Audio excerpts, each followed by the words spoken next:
The King of Fighters XIV is out on the PS4 this week, and it's the newest installment in the fighting game series since the King of Fighters XIII came out back in 2010.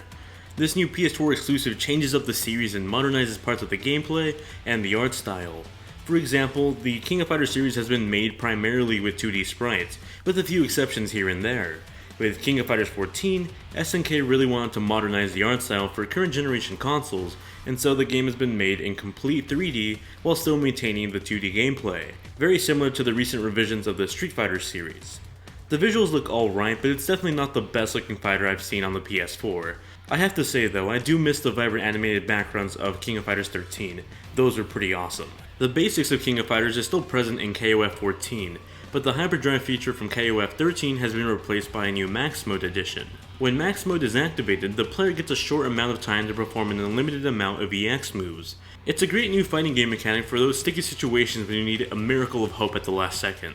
In general, a lot of the gameplay changes in KOF 14 seem to be more reminiscent of KOF 98 and other classic arcade games from SNK. Whereas previous games had two different types of special moves, KOF 14 actually has three types of special moves.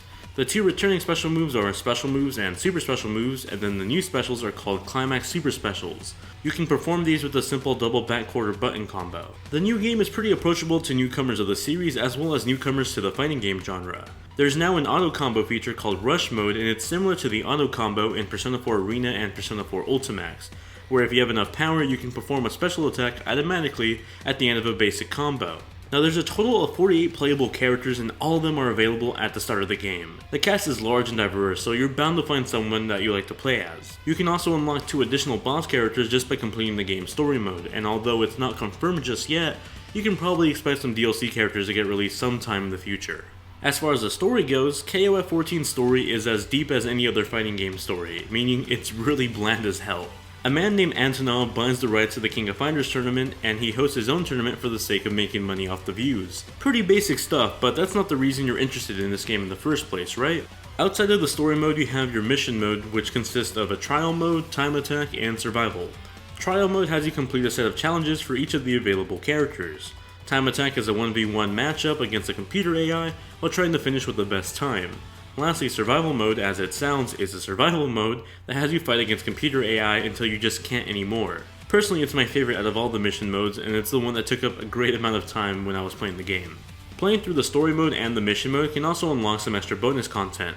For example, every time you do a few accomplishments, you'll earn gallery bonuses like concept art, movies, and sound effects for your characters. Now, one of the biggest flaws at launch for King of Fighters XIII was the online multiplayer. It was really bad, the net play was off, there was frame rate issues, and just trying to get a solid match was difficult.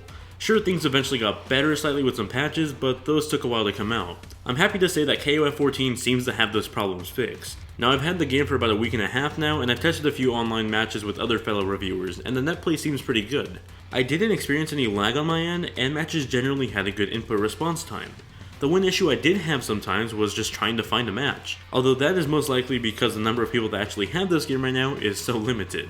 When you're online, you can play ranked matches for competitive play or free matches that just randomly puts you against another player. You also have online training available in case you and an out-of-town friend want to train together online.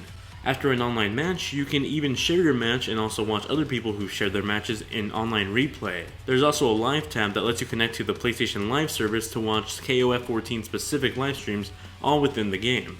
The King of Fighters 14 is an improvement upon what King of Fighters 13 was and all the flaws that game had. In a way, it also tries to modernize the game while having more references to older classic games like KOF 98. If you have a PS4 and you're looking to pick up a new fighter, then you might want to check out KOF 14. There's even a demo available right now on the PSN if you want to try it.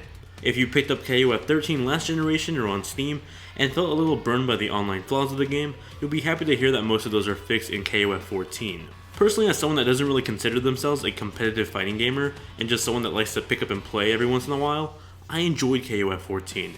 It was something that was easy for me to pick up and play, and it's also something that's fun for competitive players as well. If you have any questions about my review or the game, feel free to ask me in the comment section below, or just follow me on Twitter and ask me there. I'm usually much more responsive on Twitter. Other than that, here are 2 videos you might want to check out that I recently put out, and a subscribe button if you want to get notified whenever I release more content like this. Thank you all very much for watching, and if there's any other games coming out in the future that you want me to review, be sure to let me know. Thank you for being an awesome internet family, and I'll see you guys all in the next one.